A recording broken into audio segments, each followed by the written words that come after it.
So this HOA president literally kicks down my cabin door right when I'm having a beer with the state's attorney general. She just committed 6 felonies in front of the one person in America who could throw her ass in prison. I'm talking full-on with splintering, designer heels clicking on broken glass, the whole 9 yards. This woman in her $1,000 blazer, reeking of that aggressive perfume that probably costs more than my truck payment, storms into my grandfather's cabin screaming about violations and jurisdiction like she owns the place. Zero clue who she just barged in on. Zero clue she's live streaming her own arrest warrant to 3,000 followers. 6 months earlier, I thought Karen was just your typical power-drunk neighbor. Turns out she was running a $4 million embezzlement scheme, and I was about to accidentally burn her entire criminal empire to the ground. What would you do if some HOA psychopath invaded your private property during the most important meeting of your life? Drop a comment below and tell me where you're watching from. I guarantee half of you have dealt with these neighborhood dictators before. Let me back up and tell you how this whole nightmare started. My name is Marcus Henley. I'm 52, and after 30 years installing power grids across 3 counties, I'd finally earned my retirement at my grandfather's fishing cabin on Clearwater Lake. 2 acres of pure heaven that old Pop bought in 1963 for $800. This wasn't some fancy McMansion. We're talking hand-hewn logs, a stone fireplace Pop built himself, and a screen porch that creaked in all the right places. I'd kept it completely off-grid, solar panels humming quietly, well water that tasted like childhood memories, and a septic system that worked better than most city setups. Then she showed up. Delilah Cromwell, though everyone called her that HOA psycho, rolled into our peaceful lake community like a tornado in designer clothing. 58 years old, fresh from some California subdivision where being neighborhood dictator was apparently a full-time career. She drove this pearl-white Escalade with vanity plates reading Rule 1 and wore her HOA president badge like it was a sheriff's star. The woman had one mission: transform our rustic lakefront into an upscale resort community. Here's what I didn't know. 3 elderly couples had already sold their cabins to interested buyers within 2 months of her arrival. Funny coincidence, right? Her first act of war came on a Tuesday morning. I'm drinking coffee on Pop's porch, watching loons teach their babies to dive, when I hear sharp clicking sounds on my wooden dock. Designer heels. At 7 a.m. on my private property. 10 minutes later, she's taping an official-looking notice to my door. Violation citation. Unsightly dock structure damaging community property values. Fine, $500. Compliance required within 72 hours. My weathered dock, the same one Pop and I reinforced when I was 12, was apparently an eyesore threatening the neighborhood's real estate market. Being reasonable, I explained that my property predates the HOA by 40 years. You know what she said, standing in my driveway like she owned it? Everyone on this lake answers to me, sweetie. Ask the Hendersons how well fighting me worked out. The Hendersons, my elderly neighbors who'd mysteriously downsized last month after 23 years here. By week's end, I had 3 more citations with escalating fines. Karen had declared war on everything my family built here. 3 days after my compliance deadline passed, a certified letter arrived from Blackstone, Meyer & Associates, one of those fancy law firms charging more per hour than I made in a month. They claimed my dock illegally extended into community waterway and demanded $3,000 in retroactive fees, threatening a property lien within 10 days. Pop always said, when someone's trying to legal talk you out of your land, the truth is in the county records. Go find the actual papers. At the courthouse, sweet clerk Betty helped me pull original property surveys. What I found made my blood boil. My grandfather's lot included 50 feet into the lake. That dock sat in the middle of MY water. The deed from 1963 was crystal clear. The HOA wasn't even established until 1998. Armed with copies, I marched home feeling proud. That lasted until I found Karen's Escalade parked sideways across my driveway. Just reviewing community parking regulations, she said. Through a cracked window. This might take a while. Karen organized the Lakeside Beautification Committee, basically a hit squad targeting anyone not fitting her country club vision. Her Facebook posts were passive-aggressive masterpieces about eyesore properties affecting home values. People I'd known for decades suddenly became property law experts, parroting her talking points. My lawyer buddy Chuck stopped by with news that changed everything.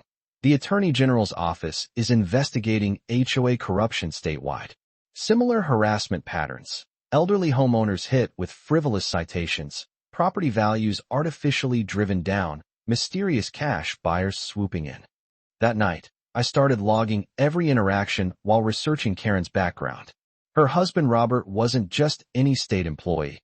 He was Democratic Party treasurer with access to development plans, zoning changes, and political favors across multiple counties. Karen escalated to character assassination with a Facebook post. Urgent safety concerns about aggressive behavior from lakefront resident. Keep children away from Eastern Shore area. Filing for protective measures. Aggressive behavior from the guy who'd organized kids' fishing derbies for 15 years.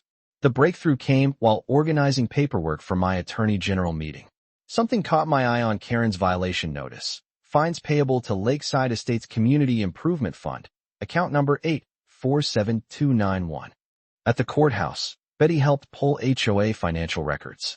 The numbers didn't add up. Over 2 years, the HOA collected $280,000 for lake dock repairs never completed. Another $150,000 supposedly went to Cromwell Grounds and Maintenance, owned by Karen's brother-in-law, and incorporated 3 weeks after she became president. The insurance claims were blatant fraud. 3 storm damage claims totaling $95,000 for storms that never happened. I'd lived through every weather event on this lake. This is fraud. Plain and simple, Betty whispered. Everything clicked. Karen wasn't just power drunk. She was systematically driving down property values while embezzling community funds. The elderly couples hadn't just been harassed into selling. They'd been robbed twice. The Attorney General's office assigned prosecutors Sarah Mitchell and David Bennett to my case. What you've uncovered goes beyond simple harassment, Sarah said, spreading documents across Pop's dining table. This is systematic fraud affecting dozens of families. FBI agent Rebecca Torres had been tracking development fraud regionally. My documentation was the missing piece connecting multiple investigations. But she wanted more, to catch Karen actively committing crimes on camera. The best way to build an airtight case is capturing criminal behavior in real time, Torres explained. Chuck suggested the perfect setup. The Attorney General announcing new HOA reform legislation at my cabin, symbolically protecting homeowner rights where they'd been violated. If Karen's pattern holds, she'll try disrupting any suspicious activity at Marcus's property, Sarah noted. Her need for control will override common sense. We prepared a controlled confrontation scenario. Hidden recording equipment throughout my cabin. Undercover officers around the lake. Multiple agencies coordinated for rapid response.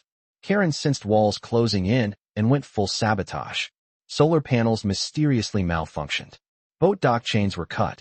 Someone pumped commercial drain cleaner into my septic system, costing $3,200 to repair. But Karen's biggest mistake was attacking my supporters. Jake's electrical license came under review. Retired Judge Carter faced state bar complaints. She was sending a message. Help Marcus and become our next target. Her final play was audacious.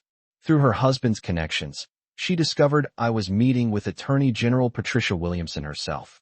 Instead of backing down, Karen went nuclear.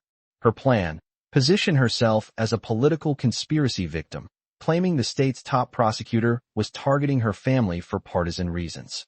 She'd broadcast the confrontation live, flipping the narrative to paint herself as a brave whistleblower. We were monitoring her communications. We knew about the live stream plan, even her talking points. She's going to commit multiple felonies on live video while confessing her motives, Torres said. We couldn't have scripted it better. Attorney General Williamson arrived exactly at 9 a.m. A down-to-earth woman in her 50s who reminded me of my old principal. Tough but fair, with eyes that missed nothing. Your documentation has helped us build cases against HOA corruption rings in 6 counties, she said, settling into Pop's recliner. This isn't just local fraud. It's part of a statewide pattern. We were discussing criminal charges when we heard Karen's Escalade roaring into my driveway. Gravel spraying everywhere. Multiple voices shouting about camera angles and audio levels. Karen had brought her entire social media crew for her moment of triumph. This is it, folks, Karen's voice carried through my windows. We're about to expose the corruption targeting our family. The Attorney General is illegally meeting with our harasser. Crash. The door exploded inward. Wood splintered everywhere. Williamson's coffee hit the floor as Karen stormed in with her phone held high, live streaming to her followers. "I demand to know why the Attorney General is secretly meeting with this man," she screamed. "This is government harassment. Political persecution." The look on Karen's face when Williamson calmly displayed her official ID was priceless. Her live stream captured the exact moment her brain processed what happened. Total frozen terror. "Mrs. Cromwell," the Attorney General said in that calm tone that makes hardened criminals tremble, "I am Patricia Williamson, Attorney General of this state. You just committed multiple felonies in my presence, and your criminal performance is being recorded by both my office and your own broadcast." Karen's phone was still streaming. Her followers watched their heroic whistleblower become a babbling mess in real time. This is my community. I have jurisdiction," Karen stammered, thinking her HOA badge gave her authority over state prosecutors. "FBI agent Torres stepped through my doorway with 2 other agents. Mrs. Cromwell, you're under arrest for fraud, extortion, witness intimidation, and harassment. Thanks to your live stream. We have your confession broadcast to 3,000 witnesses." Handcuffs clicked shut like a book closing. Karen's phone clattered down, still streaming her arrest to horrified viewers. "Karen," I said, standing with a satisfied smile, "meet the state's Attorney General. She's been wanting to discuss your bookkeeping methods." Neighbors watched in stunned silence as the woman who'd terrorized our community was read Miranda rights in my living room. The pearl-white Escalade with Rule 1 plates was towed as evidence. The live stream ended with Karen's voice echoing across the lake. "This isn't over. My husband will fix this. Actually, Karen, we knew exactly who we were dealing with. A criminal. And criminals go to prison." 3 months later, federal Judge Michael Harrison sentenced Karen to 3 years in federal prison, $340,000 in restitution, and a lifetime ban from any HOA board. Her husband Robert got 18 months for conspiracy after his ethics investigation revealed he'd provided insider information about zoning changes. Attorney General Williamson used our case for new state legislation, the Henley Act, requiring annual HOA financial audits and creating criminal penalties for harassment-based property manipulation. Families driven from their homes came back. The Hendersons bought a new cabin 2 lots down. Property values soared once the harassment threat was removed. I'm sitting on Pop's porch now, watching sunset paint the lake gold and purple. Loons call across water, their voices echoing off hills where Pop taught me to fish 60 years ago. No more certified letters, inspection visits, or designer heels clicking on my dock. Just gentle waves against weathered wood and knowing that sometimes, if you're stubborn and righteous enough, David really can beat Goliath. Drop a comment sharing your HOA nightmare. You're not alone. Hit subscribe for more stories about everyday people taking down corrupt systems. Thanks for hanging out with us on HOA Stories, where the HOA Karens meet their match.